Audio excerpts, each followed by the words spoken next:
Hi everybody, I'm Anna from Soul Mate, and I wanted to talk a little bit about smoothies and the pitfalls that I saw when I was a nutritional counselor. First, I'm gonna have a yerba, of course. Always have to start with that. Oh my God. All right, what I wanna first go over is equipment and what you're gonna need. I think that the hardest thing to overcome is when you have the wrong gear, right? Starting with some really good items, it'll really help make this whole thing so much easier.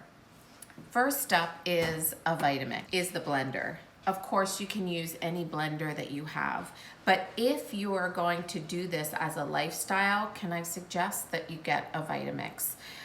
Most of the clients that I talked to, when I suggested a Vitamix, they kind of balked a lot at the price.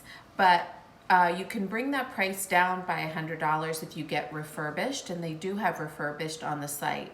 But because it has horsepower, Vitamixes can emulsify your greens, so you get a much creamier, smoother smoothie than you would with a regular blender. And then the other thing is I went through my regular blenders, I don't know, every 4 or 5 months I would burn out a blender. So that was, I don't know, 80 to $100 every time. This I've had for years, and they also have these huge warranties. So may I suggest, if you are into this plant-based lifestyle, you're really gonna want a Vitamix. So that's the blender portion. Next, you're gonna need a container. And I have two here, one that's glass and one that's plastic. If I was doing hot liquids, I wouldn't necessarily do plastic, but because I'm doing a cold smoothie, I'm fine with plastic. I like these because I can close it or open it and stick the straw in. So I had many things that were open, and when I carried them in my car ride, you know, they spilled everywhere. So this is really good. But if I'm home, I will mostly do a big, large mason jar, and let's be honest, I usually do 2 of these. And my favorite, one of my favorite things to show you is a glass straw. So there's a huge movement right now to get rid of plastic straws, which we should all be doing. So these glass straws, I just wash out. They're super easy to use. Every now and then I'll break one, but for the most part, I mean, I've had these, it's gotta be about 10 years. And I have a few different sizes to use with the plastic one and the mason jar. So that's good, and it gives a whole better mouthfeel, I think, when you use a glass straw. And then, of course, you're gonna need a really good spatula. Most people's spatulas are dry rotted, and you can't really use it. So do yourself a favor, go to the store, throw out the dry rotted one, go to the store and buy a really good one. All right, so now let's move on to the smoothie components. Smoothies are super easy. There's no science to it, right? You're gonna want bananas as a base, and if you don't like bananas, there are other fruits like mangoes that people use because it'll give that creamy consistency. And then pretty much another fruit. So there's the mystery. You could use 2 and you're fine with just doing that. But of course, I'm gonna make it a little bit more complex. The other idea with a glass straw is that there's nothing toxic that's going to leak into the food. So glass is a really clean thing to eat and drink out of. Those are what I use. Now let's talk fruit. For total simple smoothies, all that you need are bananas and another fruit. Some people do mangoes if they don't like bananas, or they do papayas. And I just about always have bananas in a Ziploc bag in my freezer. I use frozen bananas a ton, so I always have a couple of bags going. So today I'll probably use these frozen bananas.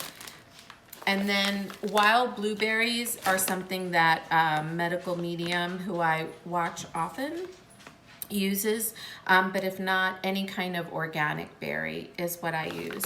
And then if you wanted it sweeter, right, you can use some dates. So you don't want to put the whole date in there, right? You're going to get the date, and I do like to get dates that are organic. And all that you're going to do is take out this pit. There you go. And 1 or 2 of these in a smoothie is really all that you need. All right, now let's get some fancy stuff going. A couple of other things that my family likes to add in is vegan protein powder. And protein powders can really be filled with a lot of junky, gross stuff. So with a protein powder, I really suggest you looking at the ingredients. I really like Sun Warrior. And you definitely also want to stay away from whey. Whey is a refined form of dairy. And so we are trying to make all of this anti-inflammatory instead of inflammatory and acidic. So I like Sun Warrior. And then greens. If you have a regular blender, you'll probably put in greens with a little bit of water and blend that up first before you do the rest of the smoothie. But with a Vitamix, it doesn't really matter.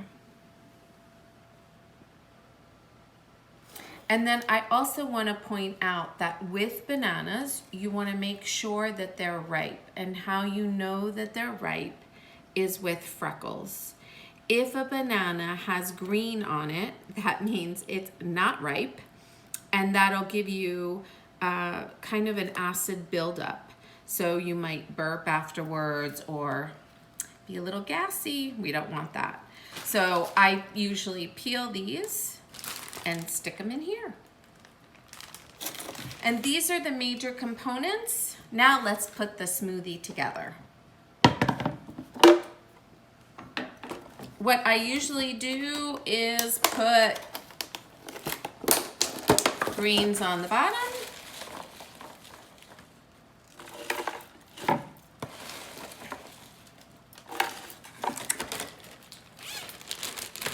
And what I see some people do that don't like the smoothies is they'll put too much green in. Different greens will have different flavors. And you don't have to overwhelm yourself in the beginning. If you're not liking the taste of the smoothie, tweak it. There's no reason to suffer through a smoothie, right? And I'm gonna put a couple of dates in just to sweeten it up. And then we're gonna put some berries in.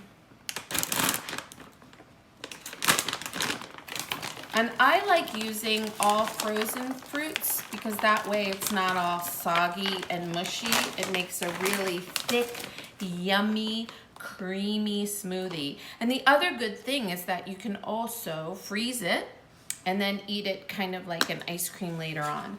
I put very little water in my smoothie, very little, because I want it that thickness. So if your smoothie is really runny, it might be because you have too much water in it. Another thing that I see people do that kind of defeats the purpose of a smoothie is they put in too much fat. So if you are trying to lose weight or you are trying to heal from something, watch the fat content. That includes seeds. So any kind of peanut butter, nut butter, regular nuts and seeds, you're gonna wanna keep that below a tablespoon probably for a smoothie, especially if you have those other issues or don't do any fat at all. Thing to keep this as low cal, low fat as I can is that I do just use water. So I see people sometimes do juice, and that's fine, especially in the beginning, or they do some kind of nut milk, and that too is great, especially in the beginning. But over time, we want to get these as healing as possible, so water is your best bet. And then all that I do with this is blend it. And we won't do that now because it makes a ton of noise. And then I stick it in my mason jar with a straw, and I enjoy it. Thank you. Thanks for watching.